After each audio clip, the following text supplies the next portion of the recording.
Halo semuanya, selamat datang di sesi bedah hukum kita hari ini. Kita bakal ngebahas satu topik yang jujur aja super penting tapi sayangnya masih sering banget diomongin tabu buat diomongin.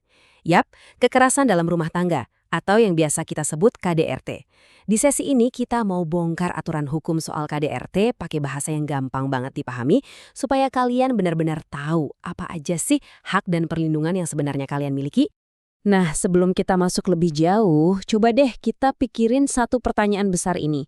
KDRT itu sebenarnya urusan pribadi atau tindak pidana sih? Pertanyaan ini sengaja kita angkat di awal buat nantang stigma yang udah nempel banget di budaya kita. Sering kan kita dengar kalau ada tetangga yang ribut-ribut, terus dibilang, udah itu urusan rumah tangga orang, gak usah ikut campur.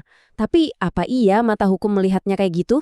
Oke, mari kita masuk ke pembahasan pertama kita, mitos versus fakta kasus KDRT untuk mematahkan stigma yang ada. Mitos paling gede yang masih sering banget seliweran di masyarakat itu adalah anggapan kalau KDRT itu aib keluarga. Katanya sih harus ditutup-tutupin rapat-rapat demi jaga nama baik keluarga kan? Padahal faktanya nggak gitu sama sekali. Nutup-nutupin kekerasan itu justru ngasih jalan buat pelecehan terus berlanjut tanpa ada penyelesaian hukum.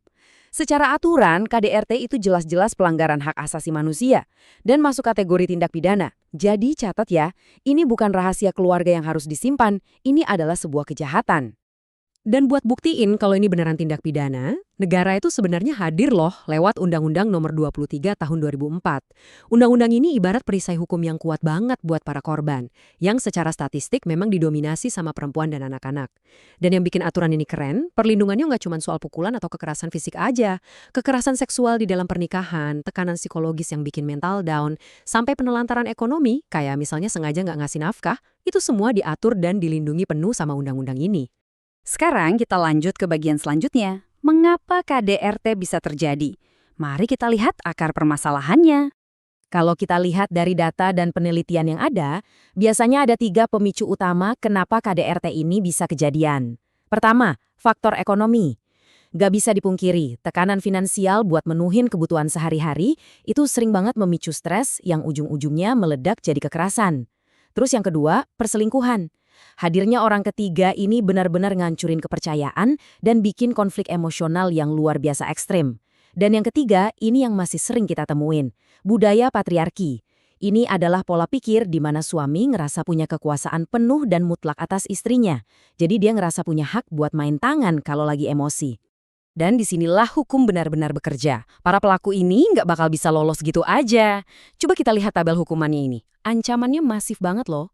Buat kekerasan fisik biasa aja, pelaku bisa dipenjara maksimal 5 tahun atau didenda sampai 15 juta rupiah.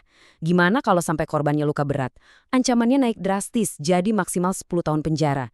Dan yang paling fatal, kalau sampai menyebabkan kematian, hukumannya bisa maksimal 15 tahun penjara. Bahkan ya, untuk kekerasan fisik ringan yang mungkin nggak sampai ganggu aktivitas sehari-hari pun, pelaku tetap bisa dipenjara maksimal 4 bulan. Jadi hukum kita benar-benar nggak main-main soal urusan ini. Kalau amit-amit kalian ada orang terdekat kalian ngalamin situasi KDRT, kalian wajib banget ingat 3 langkah krusial ini. Pertama, amankan diri kalian dulu. Cari tempat aman dan langsung lapor ke perangkat lingkungan terdekat kayak RT atau RW. Keselamatan nyawa kalian itu prioritas paling mutlak. Kedua, kumpulkan bukti. Ini penting banget buat proses hukum nanti. Segeralah pergi ke fasilitas kesehatan terdekat buat minta visum medis sebagai bukti otentik adanya kekerasan fisik. Ketiga, lapor ke polisi atau unit perlindungan perempuan dan anak.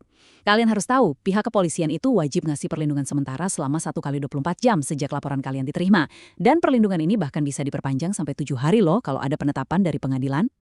Tapi jujur aja nih, kita juga perlu lihat realitas yang sering terjadi di lapangan. Walaupun hukumannya udah ketat banget, banyak kasus KDRT yang ujung-ujungnya diselesaikan lewat konsep restoratif justice atau keadilan restoratif. Ini tuh semacam mediasi yang difasilitasi sama aparat penegak hukum. Biasanya ini terjadi kalau kedua belah pihak, dan terutama si korban ya, benar-benar dengan tulus memilih buat memaafkan, berdamai, dan pengen nyoba memulihkan rumah tangga mereka. Tapi ingat, garis bawahnya di sini adalah, ini harus murni dari pilihan dan keinginan sang korban, bukan karena terpaksa oleh keadaan atau tekanan dari lingkungan sekitar. Terakhir, mari kita masuk ke bagian penutup kita. Jangan diam, segera bertindak. Waktunya speak up. Kita semua tahu, mempertahankan keutuhan keluarga itu adalah nilai yang sangat dijunjung tinggi di budaya kita. Tapi dengerin ini baik-baik ya, keselamatan jiwa dan fisik kalian itu jauh, jauh lebih utama. Negara kita tuh udah nyediain alat hukum yang solid banget buat ngelindungin warganya. Sekarang, keputusannya ada di tangan kalian. Apakah kalian siap buat memecah kebuntuan dan berani buat speak up? Jangan pernah biarkan stigma masyarakat ngebungkam hak dasar kalian buat hidup aman tanpa rasa takut. Oke, terima kasih banyak udah ngikutin sesi bedah hukum kita kali ini. Semoga informasi ini bisa memberdayakan kalian dan orang-orang di sekitar kalian. Tetap aman dan sampai jumpa.